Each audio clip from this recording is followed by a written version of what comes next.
Sejarah, selamat datang di Ngobras, ngobrol bareng sejarah.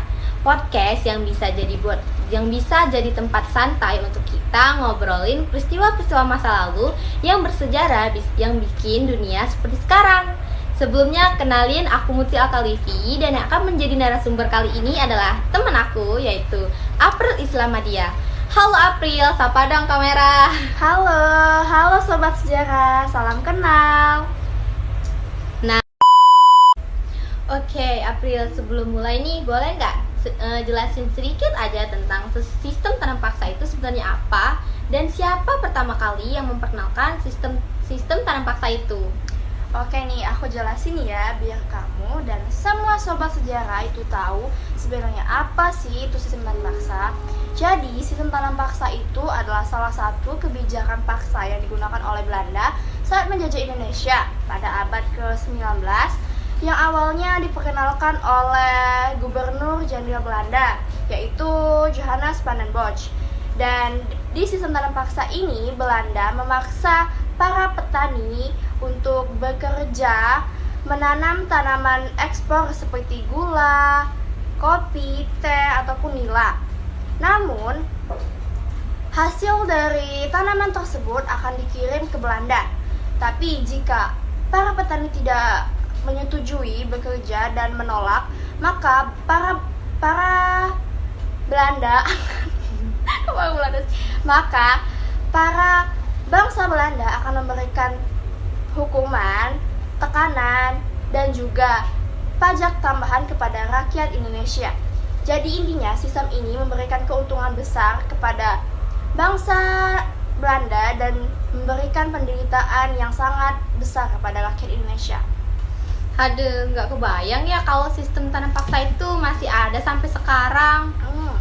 Nah, dan ya ini ya, yang paling parahnya itu Belanda mewajibkan untuk petani dan suatu desa memberikan 1/5 lahan mereka untuk dijadikan tempat menanam tanaman ekspor. Astaga, parah banget sih itu. Masa sawah yang buat makan malah dipakai nanem oleh Belanda? Betul banget tuh, aku juga gak kebayang nih gimana kalau sistem tanam paksa itu bisa berlaku sampai hari ini. Mungkin kita nggak bisa nih bikin podcast kayak hari ini. Bener sih. Oke deh, kita lanjut. Kita udah dapet nih beberapa pertanyaan dari Instagram Sobat Sejarah kita. Oke, yang pertama ada dari Indri 007. Pertanyaannya, kalau dibandingi sama kerja rodi, mana sih yang lebih bikin rakyat sengsara menurut kalian? Kalau menurut aku sih dua-duanya nyiksa ya. Tapi tanam paksa itu lebih lama efeknya. Kerja rodi biasanya cuma buat bangun jalan ataupun benteng. Kalau itu selesai ya selesai. Nah, kalau sistem tanam paksa itu bikin rakyat terus-terusan lapar karena lahannya dipakai oleh Belanda. Kalau menurut kamu, Pril? Menurut aku nih ya, kalau dipikir-pikir kerja paksa.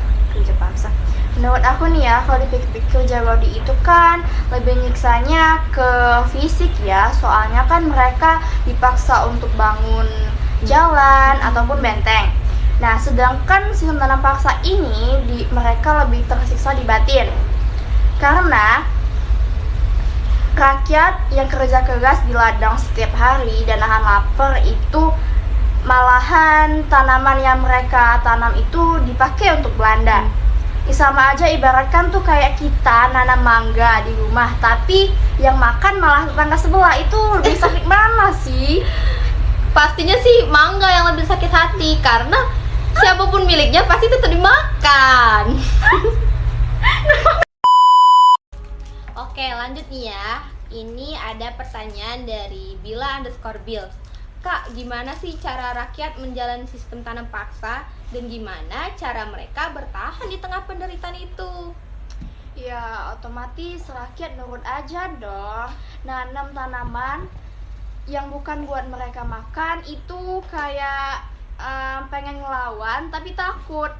Bahkan buat bertahan aja mereka bahkan pernah curi-curi waktu buat nanam padi bahkan singkong.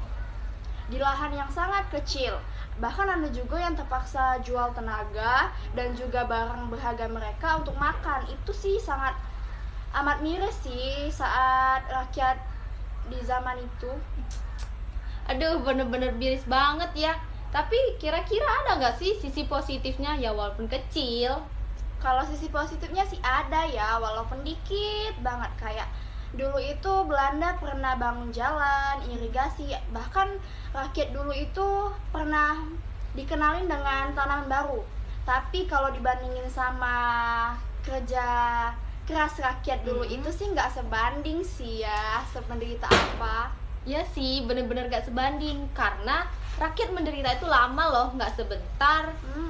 Kira-kira kapan sih mulai terjadinya sistem tanam paksa itu? Kalau nggak salah sih sistem tanam paksa itu ya berlaku sampai 40 tahun ya. Itu lama tuh juga ya. mulainya dari tahun 1830 sampai tahun 1870.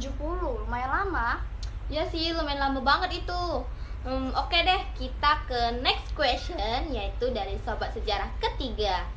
Kak, aku mau nanya nih, sebenarnya sistem tanam paksa itu cuma nyerang orang Jawa aja atau daerah lain juga kena imbasnya? Sebenarnya ya yang paling parah itu ya emang di Jawa. Cuman kalau di daerah lain ya kena juga. Soalnya di Jawa itu tanahnya subur, terus penduduknya padat dan gampang diawasi. Sedangkan di daerah lain Belanda juga menyuruh rakyat untuk membayar pajak, kerja rodi, dan bahkan untuk nyediain bahan pangan untuk disuplai ke Jawa. Jadi kalau bisa dibilang sih penderitaan menyebar kemana-mana ya, walaupun pusatnya emang di Jawa. Waduh, parah banget sih itu. Jadi kebayang gimana mbak susahnya mereka waktu itu. Udah capek kerja rodi, tanah buat makanan pokok malah dipakai nanam tanaman ekspor. Pantesan aja banyak rakyat yang menderita, bahkan sampai kelaparan. Emang ya kebijakan kayak gitu tuh benar-benar berat sebelah ya. Untungnya cuma ke Belanda, tapi rakyat Indonesianya menderita. Nah, ngomong-ngomong nih Pril, aku jadi kepikiran nih. Menurut kamu kenapa sih Belanda itu lebih milih sistem tanam paksa daripada pakai sistem yang lain gitu, atau biar bisa ngedapeti keuntungan dari Indonesia? Kalau menurut aku nih ya, kenapa Belanda pakai sistem tanam paksa itu soalnya untungnya itu cepat. Kalau pakai pajak hasilnya nggak sebesar kalau pakai jasa rakyat. Nah, kalau misalnya Belanda butuh duit gede buat nutupin.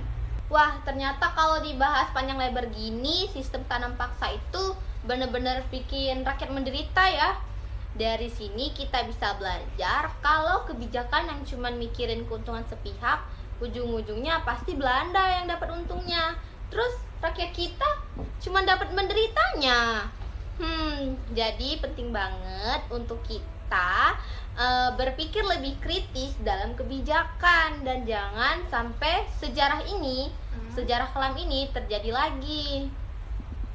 Oke deh, segitu dulu ngobrasnya dari kita. Makasih yang udah dengerin ngobras kita. Semoga bisa nambah wawasan kalian. Dan jangan lupa stay tune di episode berikutnya, karena pasti kita bakalan lebih seru lagi. Aku Mutia Kalifi. Dan aku April Islamadia. Sampai ketemu lagi di Ngobras, ngobrol bareng sejarah.